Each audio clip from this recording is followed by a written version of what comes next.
up here. You get to share. Probably take my mask off. All right. Yeah, you can just leave that there. All right, so hey guys, and in case you didn't know, I'll be moving to Chicago for my graduate studies. So it's my last Sunday here,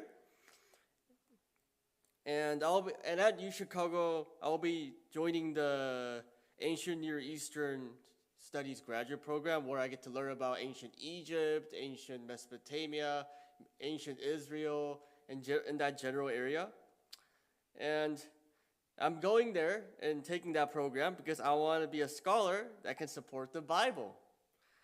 And but my life wasn't always like that. So when I was growing up, so in my middle school and high school years, I always doubted the historical reliability of the Bible. So what I'm saying is, I didn't really believe that the Bible was real, and I never read the Bible thinking, how can this verse or story apply to my life as a Christian? So Christians, which people usually do, because you usually read a verse and you kind of meditate on it and you think about, how can this impact my life? But I actually never read the Bible that way. But instead, I spent my time analyzing the reliability of the text, because I'm a historian, and I knew, but even back then as an historian, that you can't just trust everything that is written in a given text, but instead you have to use your scholarly skills to critically analyze it. So when I was reading the Bible, I always asked the following questions: who wrote it? When was it written? Why was it written?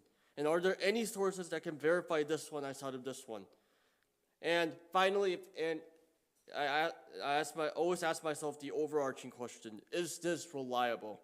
And for a really long time, I considered the Bible to be an unreliable source, because I absolutely believe that no source could be 100% accurate, and this so 100% accurate. So I always remember asking myself this following question: so if people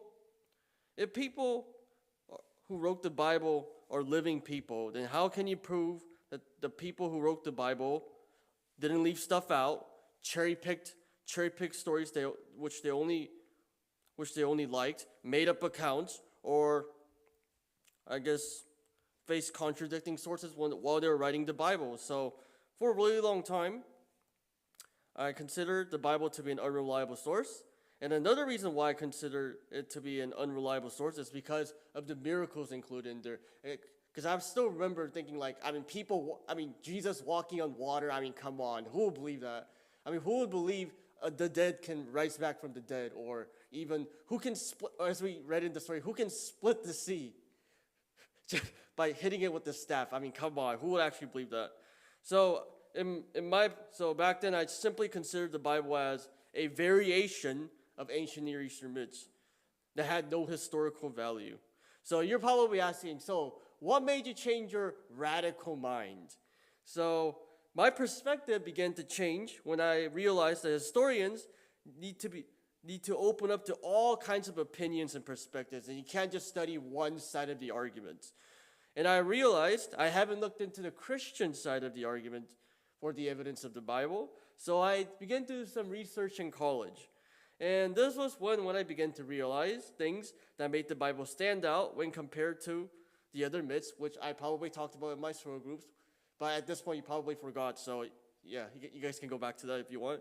And I also realized there are many historical artifacts and accounts that support the Bible, as we learned in our this retreat seminar. And now I'm going to Chicago to become a better scholar, so I can learn more stuff, so I can support the Bible further. And that's it. Thank you.